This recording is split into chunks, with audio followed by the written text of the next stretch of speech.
दिलीप जायसवाल को बिहार भाजपा का नया प्रदेश अध्यक्ष बनाया गया है।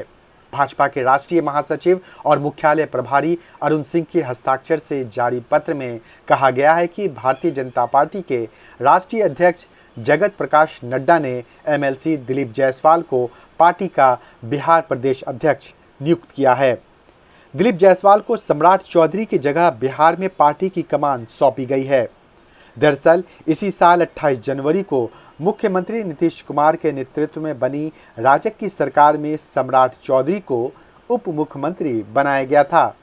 उसके बाद से ही कयास लगाए जा रहे थे कि सम्राट चौधरी को कभी भी अध्यक्ष पद से मुक्त किया जा सकता है। ऐसी अटकलों को लोकसभा चुनाव के नतीजे आने के बाद उस वक्त और भी बल मिला जब बिहार में भाजपा को उम्मीद से भी कम सीटें आईं।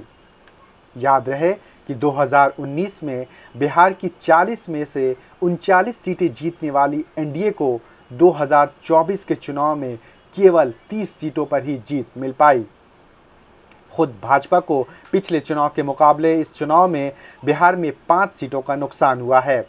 इस बार वह केवल 12 सीटों पर ही जीत दर्ज कर पाई। सम्राट चौधरी को अध्यक्ष पद से हटाए जाने का एक बड़ा कारण यह भी है कि इस बार के चुनाव में राजद कुशवाहा जाति के वोटों में सेंध लगाने में सफल रहा। यहां तक कि बिहार का चित्तौड़गढ़ कहे जाने वाले औरंगाबाद में राजद उम्मीदवार अभय कुशवाहा ने भाजपा के सुशील कुमार सिंह को हरा दिया। उधर एनडीए समर्थित राष्ट्रीय लोक मोर्चा के अध्यक्ष उपेंद्र कुशवाहा को भी काराकाट की सीट पर हार का सामना करना पड़ा। इन सब कारणों से सम्राट चौधरी की विदाई तय मानी जा रही थी। उधर डॉक्टर दिलीप जायसवाल को बिहार भाजपा का प्रदेश अध्यक्ष बनाए जाने से पार्टी के एक बड़े खेमे में खुशी की लहर है। खासतौर से वे लोग बहुत खुश हैं जो सम्राट चौधरी को बाहरी कहकर रोज तंज कसते थे। डॉक्टर दिलीप जायसवाल के बिहार भाजपा का अध्यक्ष बनने पर पार्टी के विभिन्न नेताओं ने उन्हें बधाई दी है।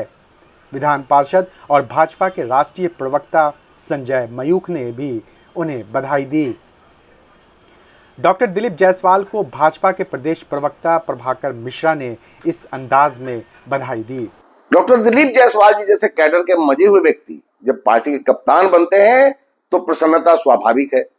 दिलीप जायसवाल जी को अध्यक्ष बनाए जाने के लिए पार्टी के शीर्ष नेतृत्व को बधाई। दिलीप जी पार्टी के पुराने और सक्रिय कार्यकर्ता रहे। सीमांचल में तो इनका दबदबा है ही। राज्य के भाजपा कार्यकर्ताओं के बीच भी इनकी गहरी पैठ है। संगठन को मजबूत आधार प्रदान करने में ये नए सिरे से महत्वपूर्ण भूमिका अदा करेंगे, जिसका लाभ आसन्न विधानसभा चुनाव में मिलना तय है। इसी तरह अरविंद कुमार सिंह ने भी डॉक्टर दिलीप जायसवाल को प्रदेश अध्यक्ष बनाए जाने को पार्टी के लिए अच्छा कदम बताया है। दिलीप जायसवाल जी भारतीय जनता पार्टी के प्रदेश अध्यक्ष बने हैं, पूरा संगठन के व्यक्ति हैं और लगातार सीमांचल से विधान पार्षद रहे हैं और अभी भी हैं। अभी बिहार के भूमि राजस्व सुधार मंत्री हैं और वो अभूतपूर्व व्यक्ति हैं। भारतीय जनता पार्टी के लगातार कोषाध्यक्ष रहे हैं और संगठन कार्य में पूरा निपुण और कुशल व्यक्ति हैं। बिहार के जनता के बारे में और एक एक कार्यकर्ता को वो पहचानते हैं।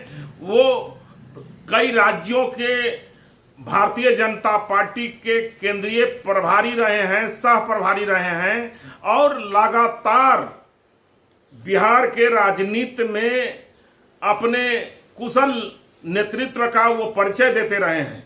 इसलिए भारतीय जनता पार्टी श्री दिलीप जायसवाल जी के नेतृत्व में बिहार में 2025 में अभूतपूर्व सफलता प्राप्त करके प्रचंड बहुमत से बिहार में माननीय मुख्यमंत्री नीतीश कुमार के नेतृत्व में सरकार बनाएगी और भारतीय जनता पार्टी के ये उज्जवल भविष्य का एक नींव है। इस बीच जन सुराज के सूत्रधार प्रशांत किशोर ने सम्राट चौधरी को भाजपा के प्रदेश अध्यक्ष के पद से हटाए जाने और फिर डॉक्टर दिलीप जायसवाल को कमान सौंपने पर तंज कसा है। पीके ने कहा कि प्रधानमंत्री नरेंद्र मोदी को छोड़कर बिहार में भाजपा का एक भी नेता ऐसा नहीं है जिसके नाम पर 5 वोट भी मिल सकता है। पीके ने बिहार में भाजपा नेतृत्व में बदलाव पर और क्या कुछ कहा, आइए जानते हैं। बीजेपी का क्या है, अभी तो वो खोज ही रहे हैं। जैसे आप तालाब में मछली पकड़ते हैं तो वैसे बीजेपी वाले मछली की तरह खोज रहे हैं कि कोई मिल जाए जिसके चेहरे पर हम यहाँ खड़ा हो जाए। नरेंद्र मोदी प्रधानमंत्री के चेहरे पर जो वोट है वो वोट है। बिहार के किस बीजेपी नेता के नाम पर 5 को वोट है, आप बताइए ना। गौरतलब है कि प्रशांत किशोर ने इससे पहले सम्राट चौधरी के पगड़ी उतारने पर कहा था कि नीतीश कुमार ने अभी उनकी पगड़ी उतरवाई है, आगे आगे देखिए और क्या उतरवाते हैं। याद रहे कि सम्राट चौधरी ने पिछले साल एक कार्यक्रम में कहा था कि नीतीश कुमार को कुर्सी से उतारने के बाद ही वे अपनी पगड़ी उतारेंगे। लेकिन बिहार में नीतीश कुमार महागठबंधन छोड़कर जब एनडीए में आ गए और सम्राट चौधरी उप मुख्यमंत्री बन गए तो ये सवाल अधूरा रह गया। इसके बाद पिछले दिनों उन्होंने अयोध्या जाकर सरयू नदी में डुबकी लगाकर अपनी पगड़ी उतारी। अब उन्हें हटाकर डॉक्टर दिलीप जायसवाल को भाजपा का प्रदेश अध्यक्ष बनाया जाना तो सियासी गलियारों में इसे नीतीश कुमार द्वारा बदला लिए जाने के रूप में देखा जा रहा है।